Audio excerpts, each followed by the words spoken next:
Si vous suivez la vulgarisation scientifique sur les réseaux sociaux, vous avez sans doute observé un exode récent de Twitter vers d'autres plateformes, en particulier vers Blue Sky. Et oui, je viens de faire un petit jeu de mots, c'est pas marqué, j'ai dit exode de X. Et je l'ai pas vu. En tout cas, oui, je fais partie de cette vague, notamment sous l'impulsion de Philoxime.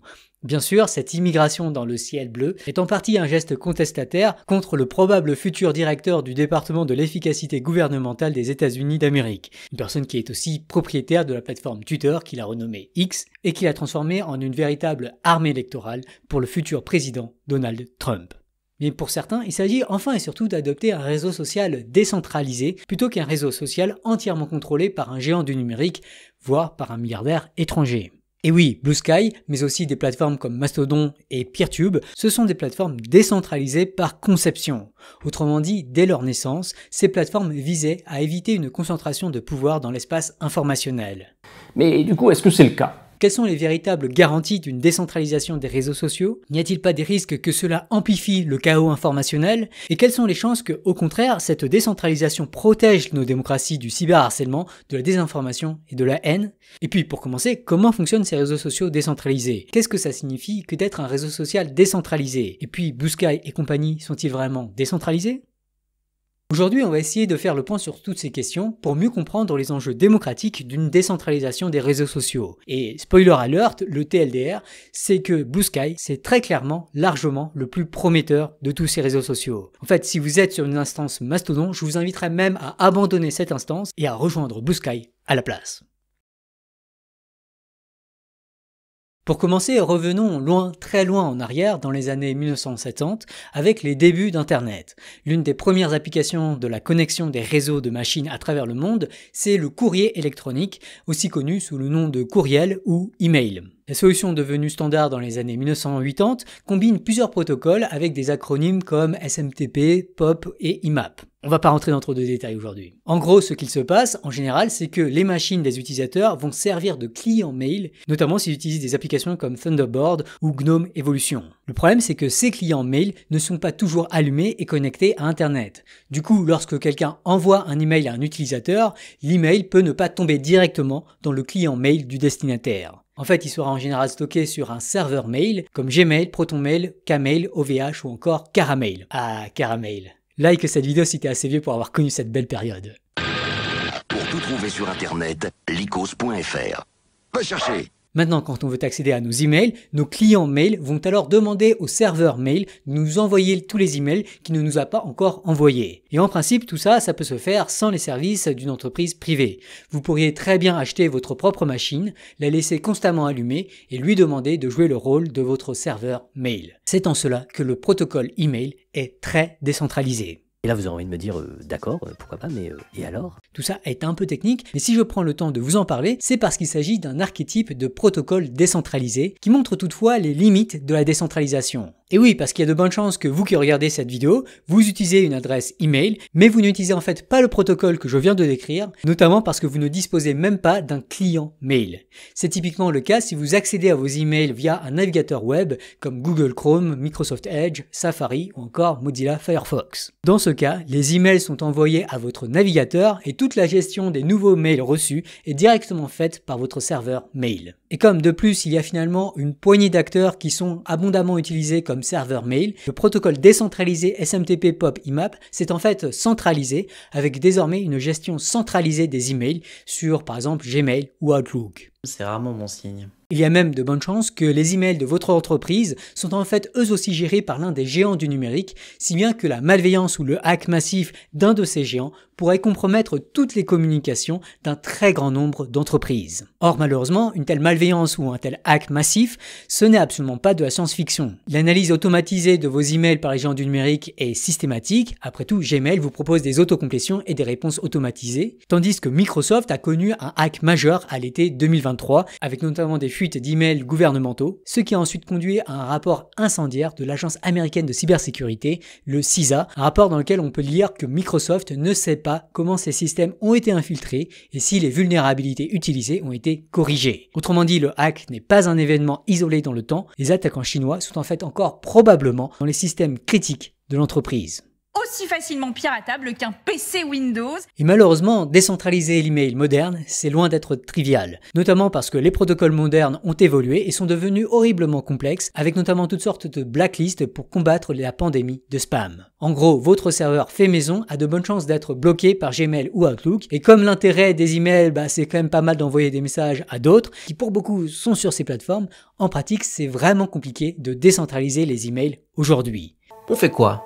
À moins que vous ne soyez un professionnel qui utilise des clés PGP et qui ne parle qu'à d'autres professionnels qui utilisent eux aussi des clés PGP, ce qui est par exemple le cas des cofondateurs de mon entreprise, je vous recommande fortement de privilégier des solutions de messagerie modernes comme Signal, qui est libre, open source et fournit du chiffrement bout à bout pour envoyer des messages potentiellement sensibles à vos contacts. Même si Signal n'est pas lui-même un système décentralisé, il a au moins l'avantage d'être zéro trust, dans le sens où une compromission de Signal paralyserait la messagerie, mais ne permettrait pas à l'attaquant d'accéder à vos messages, car ceux-ci sont chiffrés de bout en bout.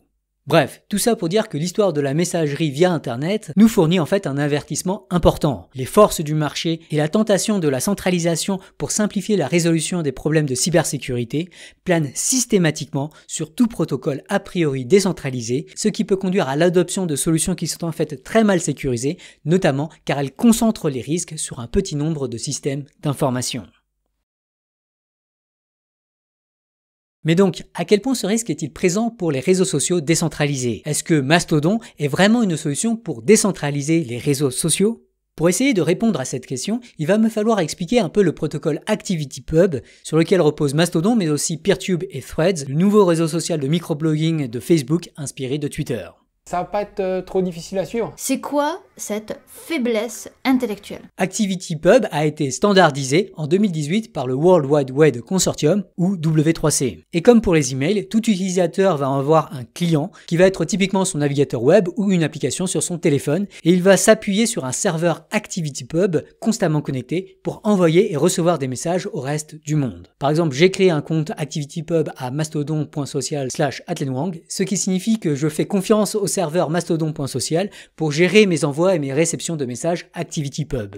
Ce serveur ActivityPub va en particulier gérer deux boîtes, une boîte d'envoi de messages ou Outbox et une boîte de réception de messages ou Inbox. Et comme pour les emails, à chaque fois que l'utilisateur voudra consulter un fil d'actualité, il retirera des messages de l'inbox et s'il veut publier des contenus, il l'enverra dans l'outbox. Le gros du message, c'est encore une fois le serveur ActivityPub qui va l'effectuer. En particulier, il va devoir maintenir l'inbox en faisant régulièrement une requête aux autres serveurs ActivityPub qui gèrent les publications des comptes auxquels l'utilisateur est abonné. Il peut bien sûr potentiellement y ajouter des requêtes à d'autres serveurs ActivityPub, comme ceux qui sont spécialisés dans l'analyse des tendances. Et à l'inverse, quand vos contenus sont dans votre Outbox, ils seront livrés à tous ceux qui se sont abonnés à vous au moment où leur serveur ActivityPub met à jour leur inbox. C'est limpide, non?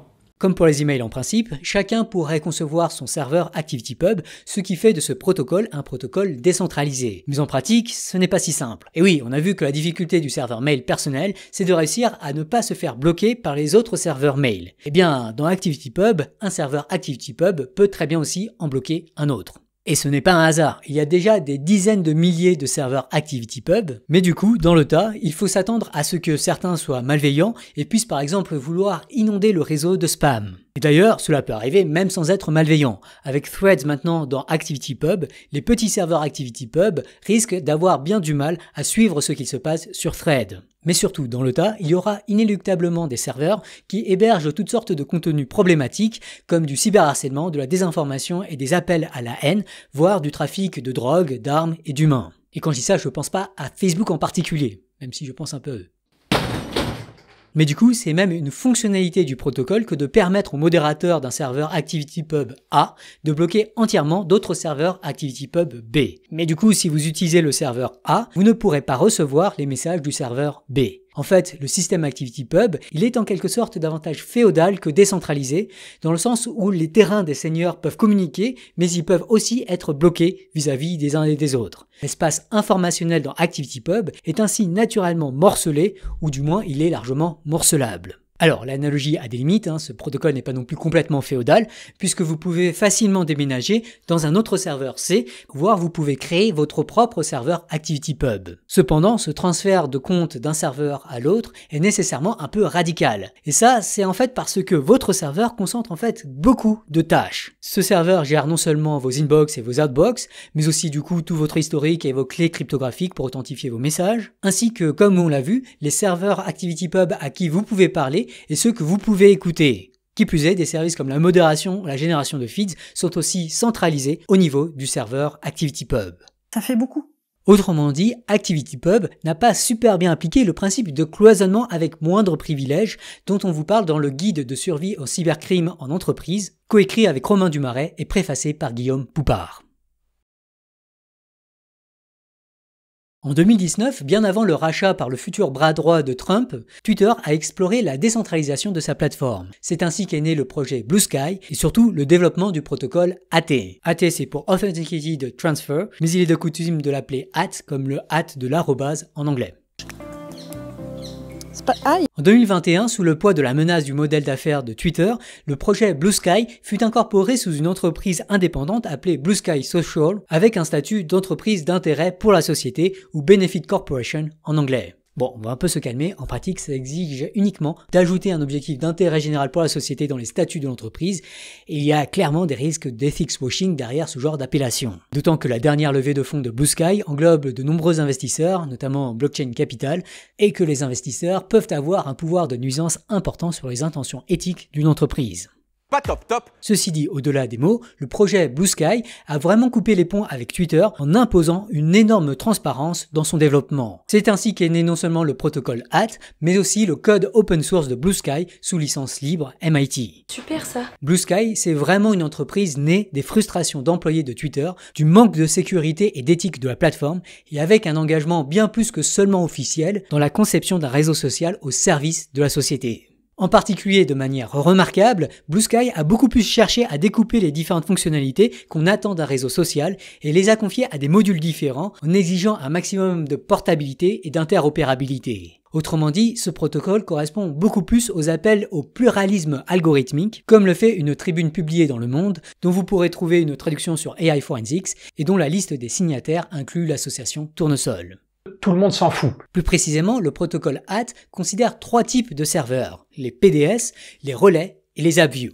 Les PDS, pour Personal Data Server, ce sont un peu les équivalents des serveurs mail. Chaque utilisateur peut avoir son propre PDS qui enregistrera les données personnelles de l'utilisateur, notamment tout ce que l'utilisateur publie. Les relais, eux, vont effectuer le gros du travail. Ils vont régulièrement lire les informations publiques des PDS des utilisateurs et les organiser pour qu'elles soient ensuite prêtes à être accédées. Enfin, les AppView vont accéder aux informations des relais pour les afficher sur le téléphone ou l'ordinateur d'un utilisateur. Autrement dit, les tâches de publication, d'agrégation des publications et d'affichage chez les utilisateurs ont été segmentées. Et ça veut dire que si un serveur de stockage de vos données vous paraît louche, vous pouvez uniquement modifier ce PDS qui a vraiment été conçu pour être portable, tout en préservant l'utilisation normale du réseau social. De même, si les relais ignorent systématiquement les comptes que vous voulez suivre, vous pouvez en principe demander à votre AppView de récupérer les données chez un autre relais. Enfin, si vous n'aimez pas l'interface de votre AppView, si vous trouvez qu'il manque de fonctionnalités à la TweetDeck, ou si vous souhaitez un algorithme de recommandation spécifique, vous pouvez utiliser une autre AppView. Waouh!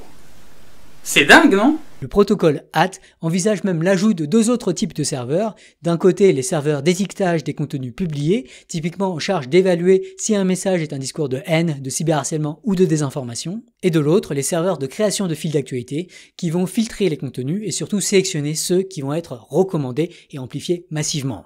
Et puis bien sûr, je n'ai ici que survolé le protocole AT. Il y aura bien sûr de nombreux autres aspects importants, mais je ne vais pas prendre le temps de les détailler aujourd'hui. On cherche l'efficacité. J'espère en tout cas vous avoir fait comprendre pourquoi j'ai été agréablement surpris par ce protocole et pourquoi je le considère prometteur. Ceci étant dit, en théorie, même si le protocole AT est clairement une avancée remarquable, on est encore très loin de l'idéal de l'algorithmique répartie qui garantirait à un utilisateur aucune gêne occasionnée, même si certains composants du réseau deviennent tout à coup défaillants, voire malveillants, typiquement parce qu'ils ont été piratés par des malfaisants ou parce que l'entreprise Blue Sky a mal tourné. Et qui plus est, en pratique, jusque-là en tout cas, si le protocole HAT a été conçu pour permettre un réseau social très décentralisé, force est de constater que de facto, Blue Sky est encore assez incontournable et qu'il gère en fait lui-même tous les services dont j'ai parlé, à savoir le PDS, le relais, l'étiquetage, la création de fils et la bio. Donc il va falloir attendre encore un peu pour voir dans quelle mesure le protocole HAT définit vraiment un réseau social décentralisé. Pour l'instant, Mastodon et Blue Sky disposent d'un nombre limité de fonctionnalités, notamment si on le compare à des alternatives comme Twitter. Et je veux vraiment insister sur le fait que c'est une excellente chose. Comme on en parle dans le guide de survie au cybercrime, l'un des principes opérationnels fondamentaux de la cybersécurité, c'est la sobriété numérique. Plus vos outils numériques seront sobres, et moins ils seront bourrés. Bourrés en particulier de fonctionnalités, mais aussi bourrés de potentielles vulnérabilités que des attaquants pourront exploiter. Il faut absolument réduire la surface d'attaque. Bah oui. Néanmoins, ces protocoles permettent déjà de nouvelles fonctionnalités. Les protocoles ActivityPub et HAT étant partiellement interopérables sur Mastodon, il est possible en principe de concevoir des comptes qui vont être conçus pour relayer des informations publiées sur Blue Sky et vice-versa. On parle de bridge entre les protocoles. Cependant, ces bridges ne seront pas parfaits, certaines opérations dans l'un des protocoles ne pouvant pas être fidèlement traduites en des actions dans un autre protocole. Et surtout, jusque-là, aucune solution ne semble être solidement maintenue. Par exemple, Bridgefed n'est maintenu que par le seul Ryan Barrett, ce qui soulève des préoccupations en termes de continuité de la maintenance, voire en termes de compromission potentielle. Réglé sur le mode paranoïaque. De même, des AppView alternatives peuvent accéder aux données des relais HAT, et c'est le cas en particulier de Deck.blue qui rappellera TweetDeck à ceux qui connaissent. Cependant, là encore, méfiance, Deck.blue est maintenu par l'unique Gilatio, ce qui questionne la pérennité et la sécurité de cette solution. Par ailleurs, sur Blue Sky, chacun a la possibilité de créer des starter packages, c'est-à-dire une liste de comptes Blue Sky que d'autres pourront suivre d'un coup d'un seul. Il y a notamment celle de Philoxime qui est très chouette et que je recommande. Plus généralement, pour vous lancer sur Blue Sky, je vous invite à cliquer sur le profil d'un utilisateur actif que vous aimez bien et à voir la liste des personnes que cet utilisateur suit. Je pensais que j'étais la première à y penser, mais bon bref, ok. Une autre fonctionnalité chouette de Blue Sky qui montre bien qu'elle a été pensée par des anciens des équipes de sécurité de Twitter, c'est la possibilité d'être détaché d'une citation. Ainsi, comme sur Twitter, vous pouvez partager un message publié et y ajouter un commentaire. Cependant, sur Twitter, si cette action est souvent utilisée pour sourcer une information ou pour diffuser une tendance amusante, elle est aussi trop souvent pour faire des appels à la meute en encourageant typiquement la haine envers la personne citée. Pour éviter cette troisième utilisation sans compromettre les deux premières, Blue Sky permet à la personne citée de forcer le détachement de son message. Par ailleurs, Mastodon et Blue Sky proposent tous deux une solution de vérification de compte à partir d'une preuve de contrôle d'un site web. Typiquement, si vous voulez garantir que vous êtes bien Lee Nguyen Oang, vous pourriez prouver que vous contrôlez bien le site scienceforall.org. Et ça devrait vous convaincre car il y a suffisamment d'éléments sur des sites sérieux, notamment Wikipédia, qui font le lien entre Lee Nguyen Oang et ce site. Pour faire ce lien, Mastodon et Blue Sky vous proposent le défi suivant, intégrer au site scienceforall.org une mention des comptes Mastodon et Blue Sky que vous prétendez posséder. C'est ce que j'ai fait et c'est pour ça que sur Blue Sky par exemple, vous verrez que mon handle est @scienceforall.org.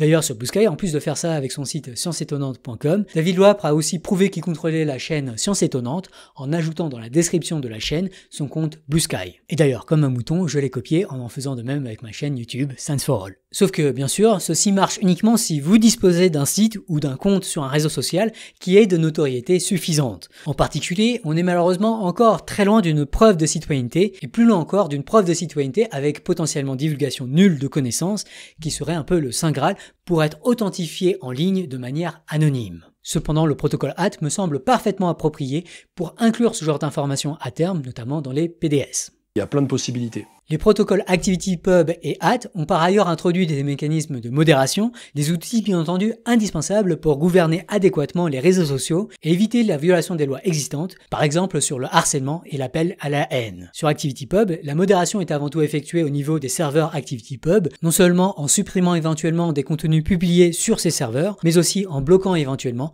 les flux venant de certains autres serveurs ActivityPub. Dans le protocole HAT, l'idée est davantage de permettre à différentes entités de poser une étiquette, aussi appelée label, sur des contenus publiés. Le relais Blue Sky peut par exemple imposer le label Hide, qui cachera les contenus aux AppView qui utilisent ce relais. Mais il peut aussi se contenter d'un label comme Porn, qui sera visible des AppView, qui pourront alors décider elles-mêmes de publier ou non le contenu, voire de laisser les utilisateurs faire ce choix.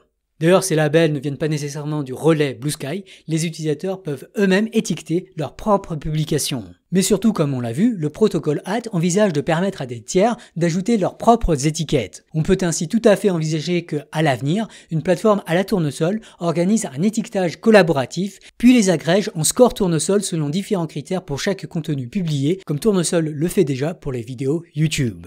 En fait, adapter Tournesol à Blue Sky serait sans doute déjà d'actualité si l'association Tournesol disposait des moyens humains et financiers suffisants pour investiguer la gouvernance démocratique des plateformes de microblogging. D'ailleurs, on pourrait envisager d'aller plus loin encore dans le protocole HAT et découper d'autres fonctionnalités verticales. Par exemple, les AppView effectuent encore beaucoup de tâches, ce qui fait que concevoir une AppView alternative représente beaucoup de travail.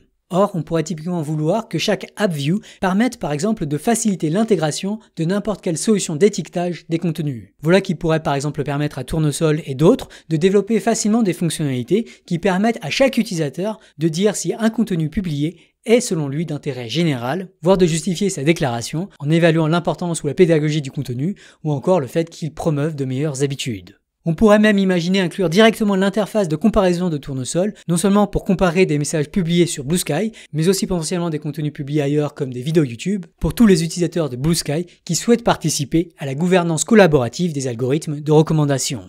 Bref, en augmentant encore plus la découpe verticale et en régulant par exemple la manière dont des labels d'utilisateurs avec des preuves de citoyenneté doivent être pris en compte par les AppView, on peut tout à fait envisager à terme une démocratie numérique sur les réseaux sociaux qui suivent le protocole HAT. Et c'est en cela que Blue Sky me paraît très prometteur, même s'il va falloir encore énormément d'innovation démocratique, avec une attention particulière à la sécurité, si on veut que cela permette d'assainir durablement notre espace informationnel commun, et surtout si on veut que cela renforce la résilience de nos démocraties. On n'a pas le temps de gâcher nos efforts en fait, donc vaut mieux faire tout de suite ce qui a le plus de chances de marcher. Allez, on y va. Yeah. Enfin, il y a le problème des messages directs qui sont aujourd'hui assez mal gérés par les protocoles ActivityPub et HAT. En particulier dans sa roadmap 2024, Blue Sky reconnaît qu'ils utilisent un système centralisé pour l'instant. Ceci étant dit, Blue Sky prévoit à terme de développer un chiffrement bout à bout, ou end-to-end encryption en anglais, comme le fait déjà très bien Signal. Donc pour l'instant, je vous recommande d'éviter d'envoyer des messages trop sensibles via la messagerie directe de Blue Sky et d'utiliser plutôt Signal. Au cours des dernières années, il y a eu beaucoup de progrès techniques dans la décentralisation des réseaux sociaux, ainsi que dans leur adoption, même si on est encore très loin de réseaux sociaux complètement décentralisés et massivement utilisés. Et ce progrès dans la décentralisation, c'est une bonne chose, non ? Bah oui. Clairement, les réseaux sociaux dominants sont aujourd'hui très centralisés et ils abusent de leur position dominante, avec notamment un lobbying extrêmement puissant et avec des conséquences géopolitiques très graves, à l'instar des appels des dirigeants américains à ne pas réguler Twitter en Europe. Pire encore, ces réseaux sociaux sont mêlés à un nombre déraisonnable de scandales qui vont de la radicalisation des démocraties vers l'extrême droite à la complicité dans des génocides, en passant par des crises de santé mentale, des affinités avec des trafics d'humains, voire du chantage sur le journalisme de pays démocratiques comme le Canada et l'Australie. Ah ouais, ça il fallait quand même le faire. Hein. Vraiment, Google, Facebook, TikTok et compagnie, ce sont vraiment des entreprises extrêmement sales qui menacent sérieusement l'intégrité des démocraties. Ce ne sont absolument pas des entreprises cool où il est chouette de travailler ou qu'il est souhaitable de copier.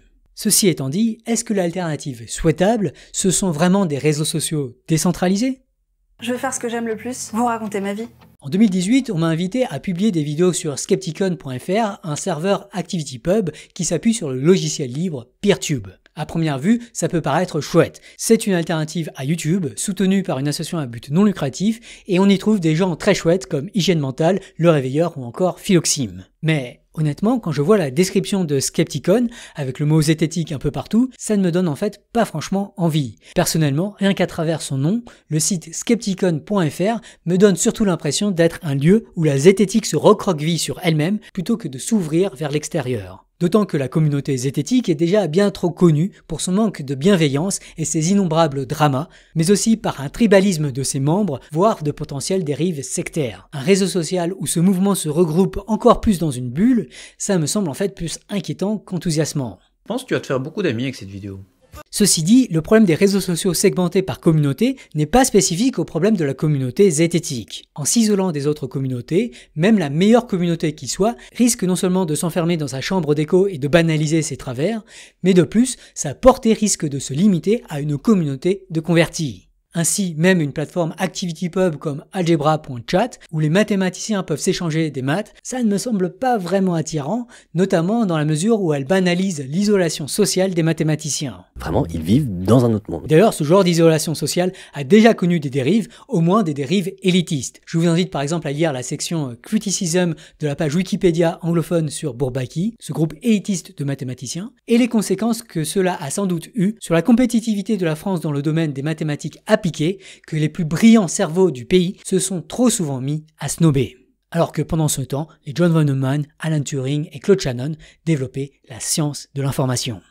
Et bien sûr, Skepticon ou Algebra.chat, ce sont très loin d'être les communautés web les plus dérangeantes. Même s'ils n'utilisent pas le protocole ActivityPub, les plateformes comme BitChute, Gab ou 4chan sont déjà très largement reconnues comme étant des nids de radicalisation d'extrême droite. Le réseau social Parler a en particulier été reconnu central dans l'organisation des émeutes du Capitole en 2021, qui, rappelons-le, ressemblait fortement à une tentative de coup d'État sur la première puissance mondiale. Mais la mémoire, vous savez ce que c'est, hein, c'est très fragile.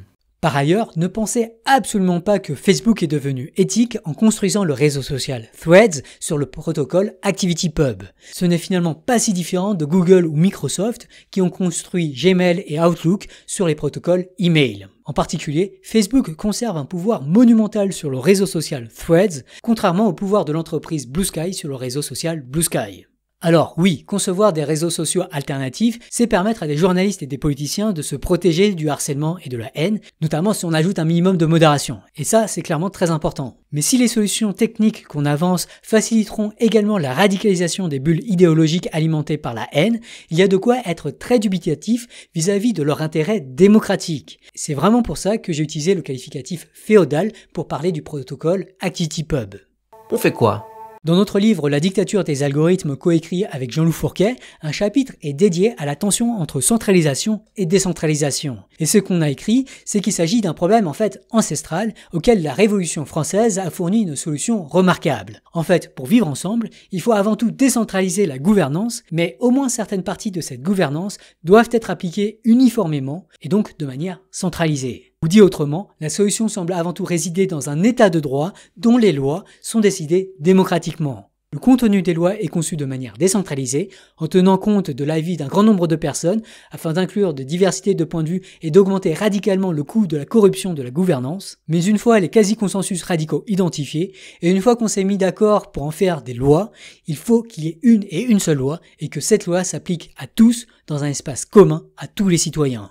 Super ça. Bon, bien sûr, en pratique, bien gouverner, ça ne se réduit pas à la seule volonté d'écrire des lois ensemble. En pratique, comme on le voit d'ailleurs très bien en ce moment en France ou encore en Allemagne, déterminer les bons mécanismes pour que l'écriture collaborative des lois reflète vraiment les préférences des citoyens sur l'état de droit, et si possible les préférences bienveillantes, informées et réfléchies des citoyens, c'est bien sûr une tâche extrêmement difficile, un fabuleux chantier.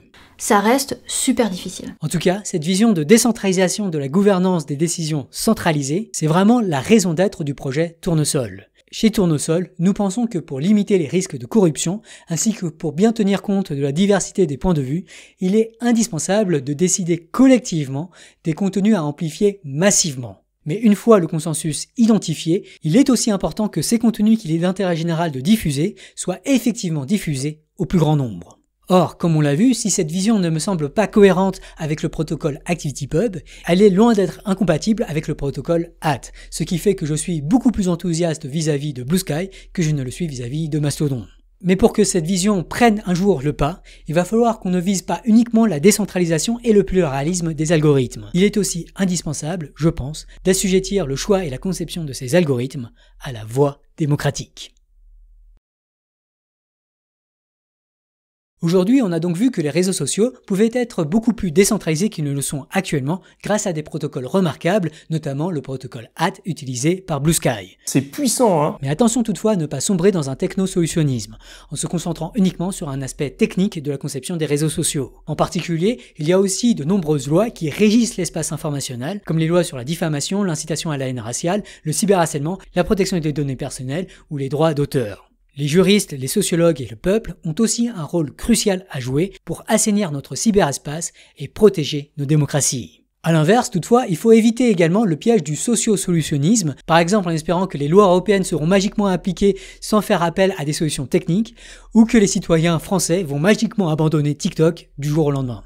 Concrètement, aujourd'hui, on manque aussi de nombreuses solutions techniques pour assujettir notre espace informationnel aux normes démocratiques, comme la preuve de citoyenneté sans divulgation d'identité, des solutions pour identifier et promouvoir les consensus radicaux, et des algorithmes résilients à des cyberattaques. D'ailleurs, ces derniers sont particulièrement difficiles à concevoir dans des systèmes décentralisés dont les participants peuvent en fait être des serveurs de forces étrangères ou du cybercrime. Il est alors indispensable de concevoir des algorithmes qui incluent vraiment l'état de l'art de la cryptographie, et ça, c'est justement ce dont je vous parle dans ma série sur la cybersécurité. Et si vous avez déjà vu quelques vidéos de cette série, vous savez à quel point le niveau technique requis est en fait extrêmement élevé.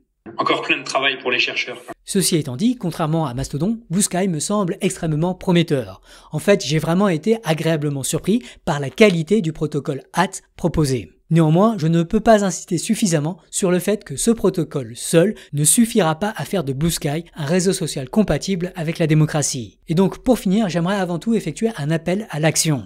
Concevoir une démocratie numérique, ce qui me semble indispensable pour protéger nos démocraties aujourd'hui très menacées, c'est un énorme chantier extrêmement pluridisciplinaire. Si on veut se donner les chances de ne pas succomber à des gouvernements autoritaires ou à une troisième guerre mondiale, une mobilisation forte pour cette cause est aujourd'hui indispensable, à l'image de celle qu'il y a déjà eu pour le climat, les droits humains ou le vote citoyen. Ça serait top. En particulier, il y a une myriade de choses que vous pouvez faire, comme vous informer davantage sur ce sujet, en parler autour de vous, à vos proches et à vos collègues, organiser des événements avec des experts de ces questions, inviter des conférenciers comme Jean-Loup Fourquet, Victor Fersing ou moi-même, orienter les financements publics et privés vers ces considérations, ou encore adopter les solutions qui s'approchent le plus d'une démocratie numérique, comme privilégier Blue Sky à Twitter, voire développer des fonctionnalités de gouvernance démocratique pour Blue Sky, comme des systèmes de preuve de citoyenneté sans divulgation d'identité, des solutions d'étiquetage des contenus pour collecter des jugements citoyens, des générateurs de feeds démocratiques et au service de l'intérêt général, voire des relais portés par l'Union européenne ou par des ONG comme la Wikimedia Foundation, pour garantir une résilience malgré de potentiels travers de Blue Sky. Allez, on y va. Yeah. En particulier, je crois sincèrement que notre projet Tournesol est le projet de gouvernance démocratique le plus abouti à ce jour, même si, comme Blue Sky, il est lui-même extrêmement déficient. D'ailleurs, Blue Sky a reçu des dizaines de millions de dollars d'investissement pour concevoir en quelques années le protocole HAT ainsi qu'une plateforme minimaliste. Si on veut une démocratie numérique, il va falloir au moins ce genre d'investissement pour y arriver, et même sans doute beaucoup plus. En attendant, vous pouvez nous aider de multiples manières, en évaluant des vidéos sur Tournesol, en contribuant à notre code libre et open source, en affinant les mathématiques et des algorithmes de Tournesol, ou encore en effectuant des dons à l'association. Je vous en remercie profondément d'avance.